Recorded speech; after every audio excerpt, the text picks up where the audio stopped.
Welcome to Yellow Tunnel. My name is Mark Carpel. I'm CEO and founder of Yellow Tunnel. And today we're going to have our weekly discussion of current market conditions. We're going to look at the NVIDIA earnings. We're going to look at the surge in silver and commodity prices and where the market heading next. And go over some recent trades from today. So thank you for Tradier Hub. Welcome to Tradier Hub as well. For those of you who are new, if this is your first broadcast, my background is technology. I was a CTO of several publicly traded companies. After they went public, I decided to manage my own money, build a team of financial engineers that are building neural networks and providing signals in the market. And then I take these signals and I trade them in a live trading environment. Disclosures are very important. I'm going to go through specific trade ideas, so please read the disclosures. Trading stock and options involve risk, not suitable for everyone. You must be aware of the risk and be willing to accept it in order to invest in current market conditions. I'm not a financial advisor. I'm not registered with FINRA nor SEC. I'm showing you what I do in my own account based on my own risk tolerance level for general education information purposes only. Please consult your financial advisor prior to making any trading decisions. All right, let's jump into the market. So the main event today was NVIDIA earnings, right? NVIDIA earnings, which came in better than expected. They increased their forward guidance, beat on the bottom line, beat on the top line, and you can see pretty significant move in the NVIDIA earnings, close to 10%. We talked about this at length, so let's review that again using our Trading Hub product from Tradier, their active platform, right? Tradier Pro.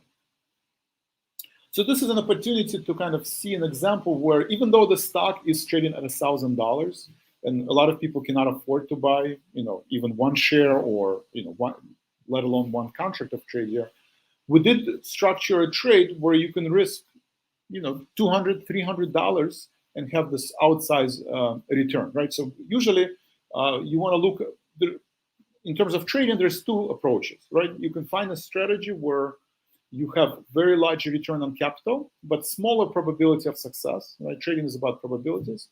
Or you have, high probability of success, but smaller return on capital. And usually that's determined based on volatility skew, right? What's your view on the volatility? Do you want to be long volatility or do you want to be short volatility? So, once this load, we will see that in terms of open interest, right? High open interest. Let's see while it's loading. Let's maybe just go to the platform itself, and we'll see where people are positioning, right? So if you log into your Tradier account, or if you have an active platform loaded,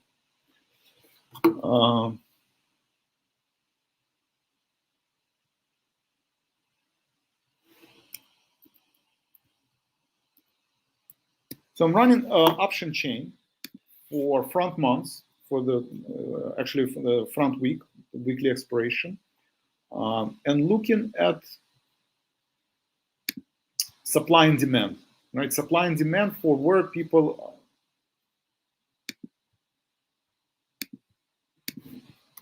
are positioning, right? So looking at NVIDIA, for today's expiration, you can see in terms of open interest, the largest open interest, there are three positions, right? One was 1,000, right? You have 24,000 at 1,000. You have another large position at 1050, right? In terms of high open interest, people are buying, selling calls at these strike prices. And the last one is 1,100. When we did estimated move analysis yesterday, it would imply basically that the stock is going to move 150 points, right? 2 standard deviation, or 75 points, 1 standard deviation. You can see today it is up 75 basis. So it's basically looking at the probability of success, looking at the supply and demand for options at the money straddle, at the money strangle. That gives you 2 standard deviation move, 150 points, or 75 points, 1 standard deviation move. So with 70% of the time, you expect NVIDIA to move up or down 8 to 9%. It's kind of delivered. So one of the strategies was to use the butterfly, right? To use the butterfly, and I did, if you were part of the live training room, we did 1020, 1050, 1080 strike price. So you can risk $1 or $2, but potentially the width of the strike is your maximum profit. So you're risking $2 to $3 to make $30, right? So that would be an example of the trade which we would do, right? In this example, you want to be long volatility because NVIDIA is a very popular stock. It's in the middle of AI revolution. There's not enough supply. There is extra demand and volatility skew. Looking at the second major event was today.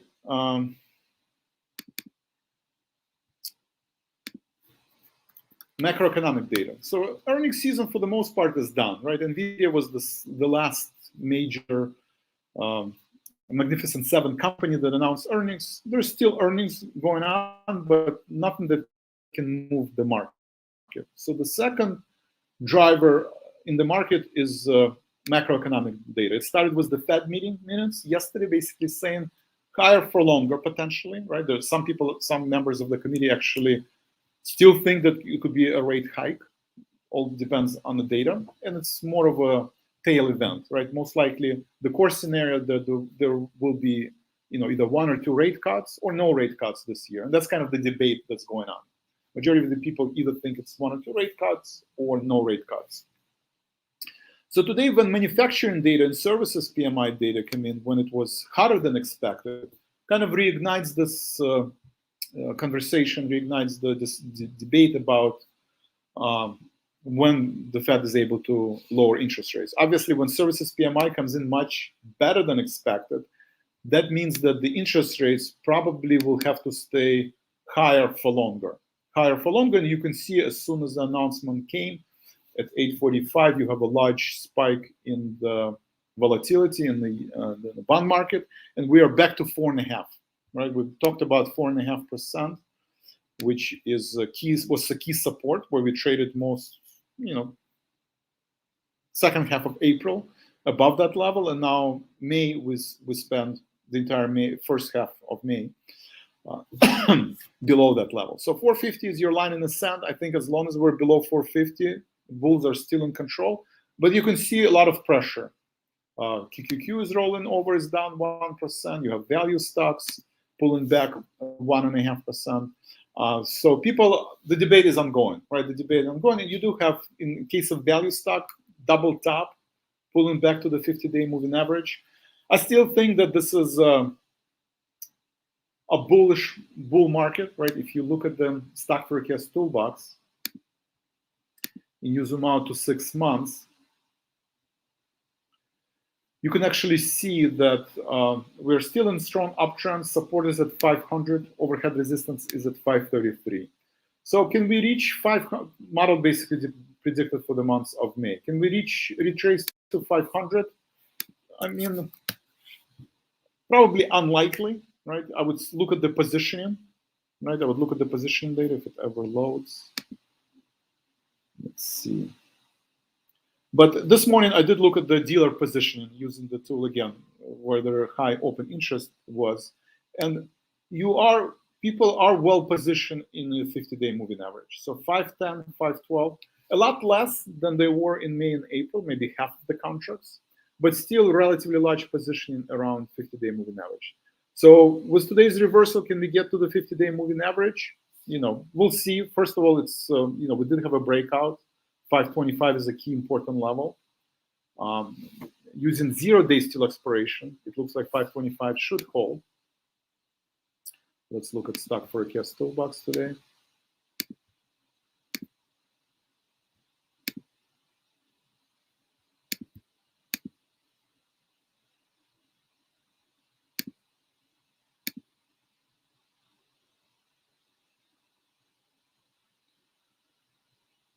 So support is at 500, overhead resistance is at 533.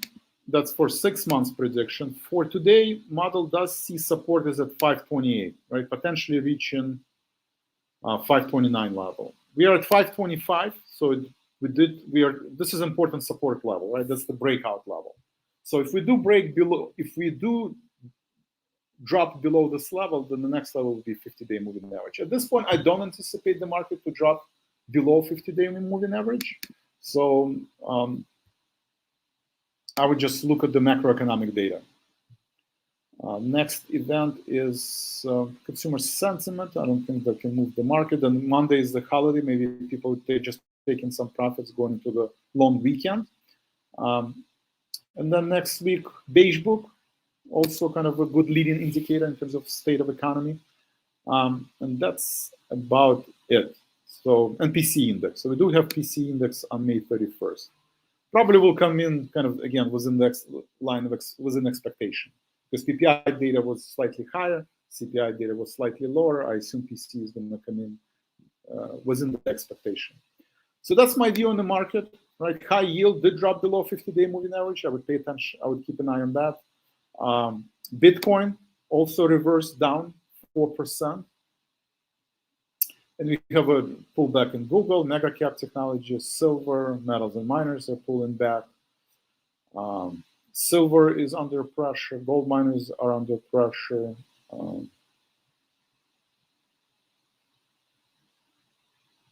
VIX jumped to 13 level. So for now, I think it's a healthy pullback, and I don't anticipate that 50-day moving average would break. Any questions? All right.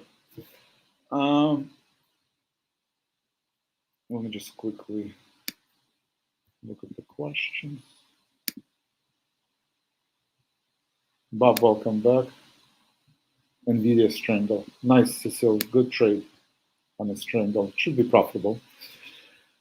All right, so that's the view on the market. In terms of trading, right, we've seen aggressive power trader gives you different signals on daily basis. It's the model, neural network model that runs every day and provides signals in the market. So we have JCI, people traded JCI. I did trade General Electric, right, was another signal from our models.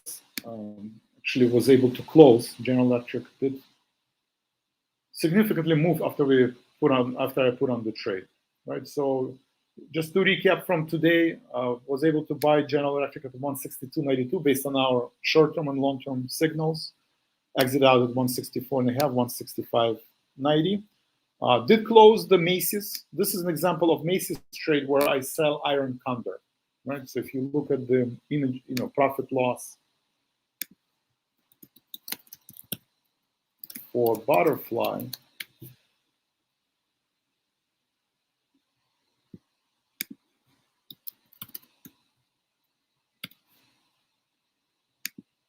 so an example of NVIDIA, in order for the butterfly strategy to be successful, it has to gravitate towards certain strike price. In this case, 1050, whatever strike you selected.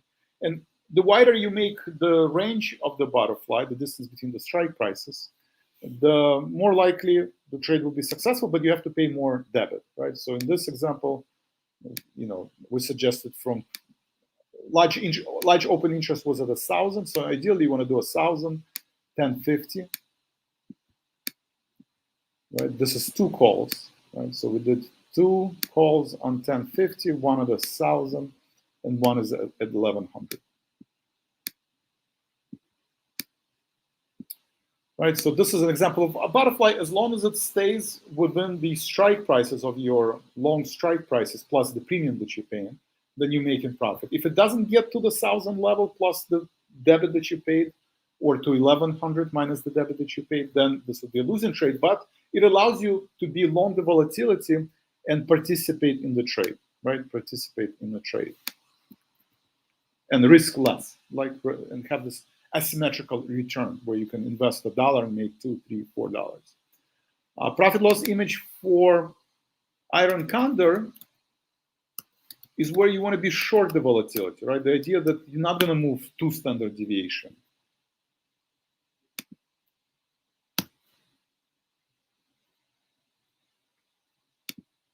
Right, so notice you're making money as long as it stays within the range. Right? So as long as it stays within the range, then you're making money. This was an example of Macy's where I want to be short volatility. If you do have 2 standard deviation move and it moves beyond your long strikes, then that's where you can have losses. So this was an example of Medtronic trade from today. It also got filled.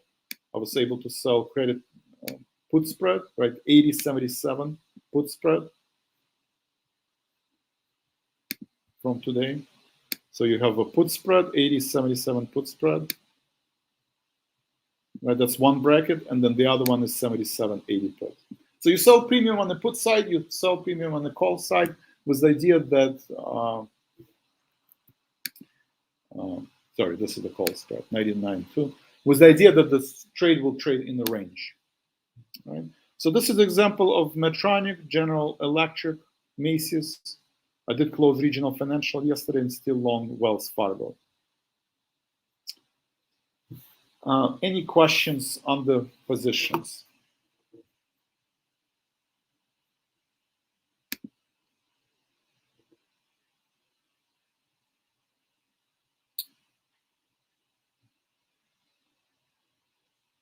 All right, let's look at other earnings from today. Maybe we can take a look and see if there's any other notable earnings from today.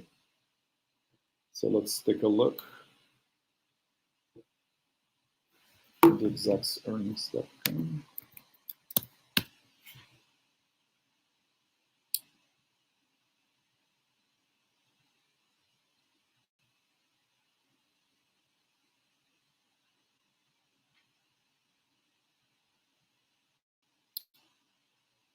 So you have Workday that's pretty volatile after the close. Ross Stores also volatile.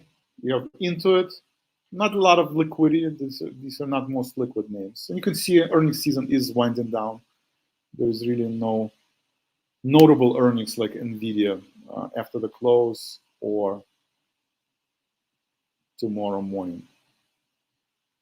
So the way you would eliminate some of these signals, like let's say Workday, right? You have Workday and Ross. You look at the liquidity. When you trade in these multi-leg option strategies, you do want liquidity, and you want the bid and ask spread to be pennies apart. So Ross Stores has been weak, and you can see the volume is 2 million shares, so it still has a pretty wide bid and ask spread. And Workday could be very volatile.